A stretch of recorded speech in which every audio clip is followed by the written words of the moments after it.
Je suis du pays de l'usine. Je le dis sans fierté, mais je le dis aussi sans aigreur. Car une fois sorti de ce pays, il n'est pas indifférent d'en avoir été l'habitant. Il y a comme un savoir qui vous vient de cette vie-là. Un savoir que personne ne vous apprend. Un savoir, un filtre, un point de vue. Pas besoin de passer par de longues interrogations pour comprendre ce qu'est un rapport de classe.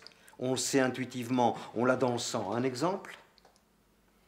Quand on entre à l'Athénée et que pour la première fois on se trouve en présence d'enfants de la bourgeoisie, on comprend tout de suite, immédiatement, sans détour, sans délai, ce qu'est un rapport de classe. On comprend, on sait, on voit des doigts qui se lèvent pour répondre à la question « Qui est Molière ? Qui peut donner le titre d'une de ses œuvres ?» Et vous, vos mains sont de plomb parce que ce nom-là, jamais vous ne l'avez entendu prononcer, jamais. Molière ? Quoi Molière? Qu'est-ce que c'est Molière? Et celui-là, ce qu'il est bête, il ne connaît même pas Molière. Je ne connaissais pas Molière. Et voyez comme la vie est ironique. C'est au milieu de cette ignorance qu'elle vous enseigne quelques vérités bien sonnées.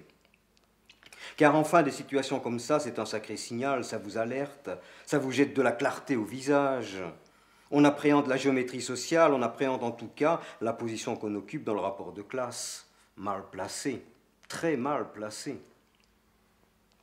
Heureusement, on ne sait pas encore qu'on le sait, sinon quel découragement. Mais on le sait, on le ressent, on le vit. Pas même besoin de souffrir une quelconque humiliation, être là suffit, être là. Se tenir dans la gaucherie et le mutisme. Dans l'inculture des pas grand-chose, dans leur silence. Dans leur vocabulaire basique, s'apercevoir que l'on parle de sujets dont on ne dit jamais un mot à la maison.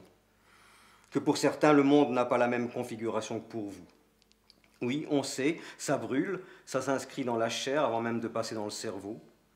Quand on voit une manifestation dans la rue, on sait exactement de quel côté on est. Même si on ne comprend rien aux banderoles et aux cris. Même si on est en peine de dire pourquoi le rouge du drapeau est la couleur de la dignité.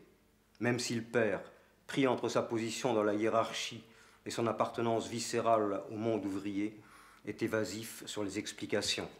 On sait. Ce savoir-là, ce sont mes racines.